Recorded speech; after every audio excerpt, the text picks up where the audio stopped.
call is being recorded in its entirety. Welcome to policeabuse.com. How may I assist you?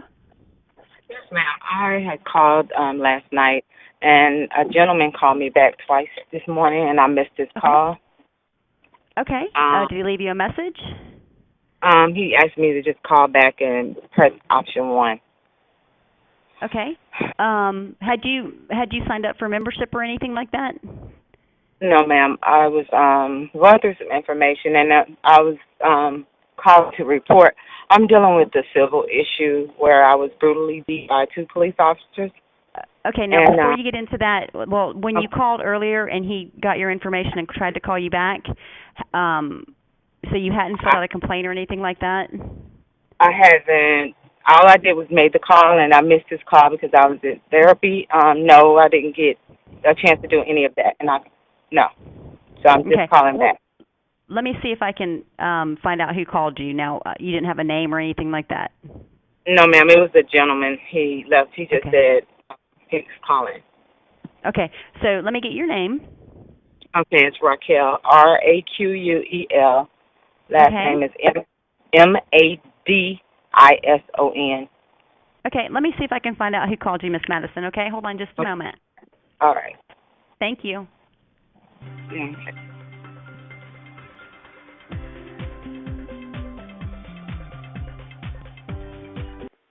My name is Diop Kamal, and I'm the CEO of policeabuse.com, and you're about to join a phone call with a victim of police misconduct who's reporting a complaint against the Mobile, Alabama Police Department.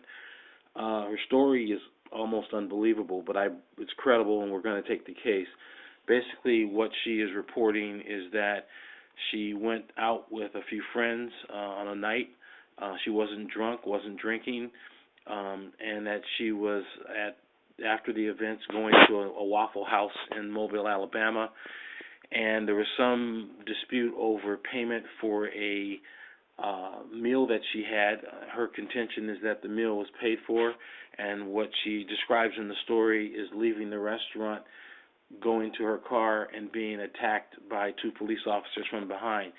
The reason I think the story is credible and why I believe there is police misconduct is that in addition to reporting how she was attacked, which is no warning was given, she wasn't advised that she was under arrest, she wasn't even given an explanation for why the officers were putting their hands on her, that in addition to that, the way the internal affairs investigation was handled is unbelievable. She said she was not asked any questions.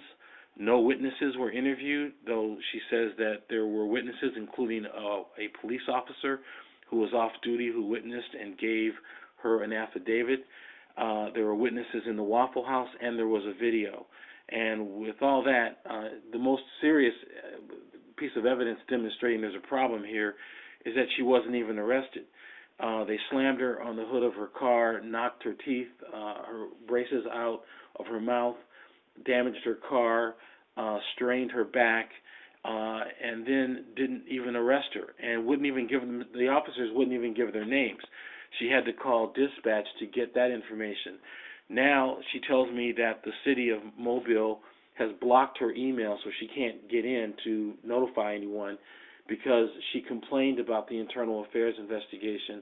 And, I mean, this case is a mess, and it appears that it's just a group of police officers in a department that have no supervision. They're out of control, and when a citizen is beaten up and abused like this, if they don't have $1 million in the bank, they get nothing.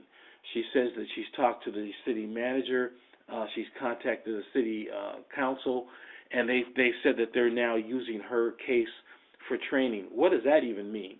What does that do for her? It doesn't do anything. I mean, basically, they're stonewalling her. They won't take her calls.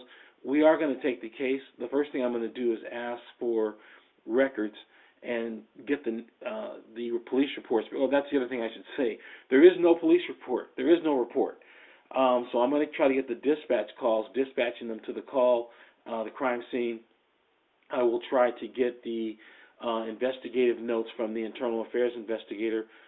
She told me that he wouldn't even give her a copy of her own complaint that she submitted to him. So anyway, this is the Mobile Police Department. You're about to join the call, and we'll be posting more about this on our website at policeabuse.com. Okay, ma'am. Yes. Yes, I responded to a call you left on our voicemail early this morning, and you Yes, indicated you were the victim of a police misconduct incident. Yes, sir. Okay, why don't you tell me what happened, and then I'll give you some advice, and if we can assist you, I'll tell you what we can do. Okay. I've been trying to, do a lot by myself, but, oh my God. Hold just a moment, please. 1 second, sir. 1 second. Mm-hmm. Hello? Yeah, I'm Hello? still here. Oh. Okay, hold on one.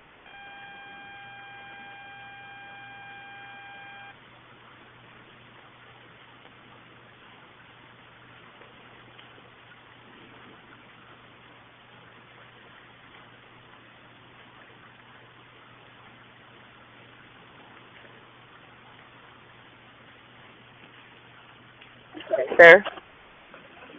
Hello? Yes. Okay, Yes, go ahead. on they're gonna have on March the 3rd, I went out of town to Mobile, Alabama, for 2 days to be expected, for one of my brother's wife's uncle died. So I went, there was this event after, it was during Mardi Gras. A young lady that's a friend of mine, she's not my friend, but she's a friend of a friend, asked me after the event to go to the Waffle House with her. So I stated, well, I really don't eat the Waffle House, but I'll go with you. So we were there. It was kind of chaotic. 2 cooks quit. They had like one waitress. I can hear people, asking for their money back and, So I kind of tuned it out. So it took us a while to get an order. The waitress was kind of scattered, like all over the place. And the girl I was with, Erica, stated, she seems like she's on something. She was real, like, all over the place. So finally, some time passed. I was like, gosh, we've been sitting here so long. So she comes finally to get our orders. She got my order wrong about 3 times, and I knew then that I wasn't going to eat it, so I asked to have it bagged up. Erica asked for her tab. She got her tab. I asked for my tab. I was told by a young man from across the bar where the grill is, I'm sorry, boo, we can't find your tab, but I got you. So I said, are you sure? He was like, yeah. So they proceeded to bag up my food. After we got ready to leave, I could still hear people saying, give me my money back, So I then as we walked to the door, I opened my purse, walked to the side of the counter, and gave the young man a $10 tip. So as we were walking out, I noticed on the right-hand side of the building where some doors were that officers were pulling up. So I didn't think anything of it because I've never been arrested or had tickets. So as I was walking to my car with my back to the restaurant, all of a sudden I was slammed to the hood of my car. I kept saying, what's going on? Why are you doing this? My wrist was being twisted to make me resist, and I was told to shut the F up. I kept saying, sir, what are you doing? You're hurting me. You don't have to twist my wrist. I have no need to resist. Then another officer came, and that was extra, excess force on me. I kept asking them, why are they doing this to me? I was not told. My head was slammed to the hood of my car to where I kept yelling for someone to help me or take pictures. My face was away from the crowd. They kept my face away from the crowd of people, and I couldn't see anyone. I kept saying, why are you doing this to me? I kept saying, whatever you're doing to my back is hurting. There was another cop that stated, shut the... do you want me to tell you exactly? Yeah, and I actually want you to use the exact okay. words that they use. Okay. Don't say what they said. He said, shut the fuck up. I hate smart mouth nigger girls. So by this time, I noticed my braces were broken out of my mouth. As I tried to turn my head to the right, my head was constantly and my neck was being swung back to the hood of my car, and my left side, all my earrings were ripped out.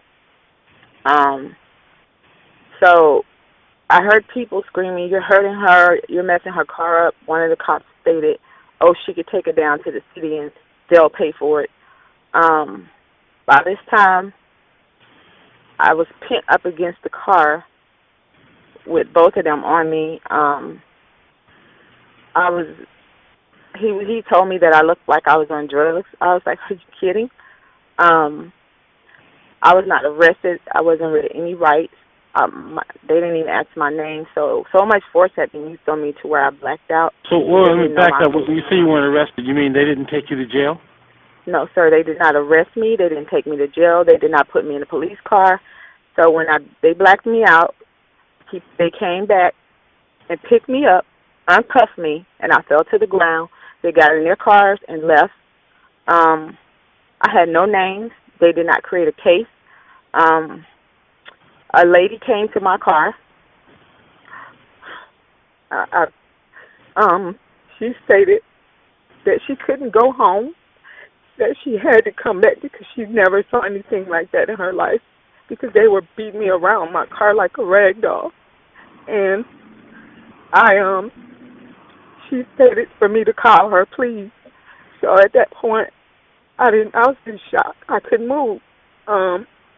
So when that morning I had to go to the hospital, I called the non-emergency number and asked the dispatcher who is the officers called out there. She stated, "Oh, they were called out for someone walking out without pain." So I didn't say anything. I said, "Well, they didn't give me my case number." She stated, "Well, hold on." And she came back and said, "Wow, they didn't even create a case." She said, "Well, I'll give you their names and their badge numbers." So as I got to the hospital, I asked the nurse to have an officer come out so that I could file charges. When he came out, I wrote my own report. They didn't write one. Then the next day I went to Internal Affairs and filed charges. They wanted to see everything that was damaged. I then had to go back to the hospital because they didn't treat me the first time. I have a lot of medical issues that I was already dealing with, and everything has worsened. I have injuries from this incident. So I have been... the letter that I got back from the... Let me ask you a question. What was the result of their investigation? What did they tell you? Sir, their investigation is they didn't give me... They filled my report. I can't get a copy. They filled the videotape from the Waffle House because it tells the truth. And the result from the letter they sent me was that the officers were in proper guidelines, and that's it. Feel free to contact us. So I've taken the initiative. They told you that the They told you that the officers used proper guidelines? Yes, sir. I have it in writing from them. That's what they stated. Okay, so let me back up. So I want to go over a few more details just to make sure I understand. When you reported this to Internal Affairs, you said there was something about a videotape. They got the videotape from the Waffle House? Initially I had got an attorney, and I had put the Waffle House on notice to preserve the videotape. There's a videotape with no audio. I have witnesses, and one of my witnesses is a Mobile police officer. She signed an affidavit, which is notarized. She witnessed it. I don't even know her, and there's other witnesses. I'm working on my third attorney. There is a video. Stop right there. Let me ask you a question. What is the problem with the attorneys? And I wouldn't be surprised because we have a lot of clients that have issues. The attorneys just don't want to do the work. The attorney, the first attorney I had stated that he couldn't take my case because it was a conflict of interest with one of his partners. The second attorney kind of sent me in a rage because he's had my case for 7 months, and I sent him everything. He had me thinking that my suit was done. He did nothing. He hasn't done anything. Me a letter. He sent me a letter dismissing himself, and my statute of limitations, had I not thought about it, would have. It's just like I don't know. The client making the complaint against the Mobile Police Department I'm going to give her some information, but I'm going to take everyone else through what they should be looking for if they're in a similar situation.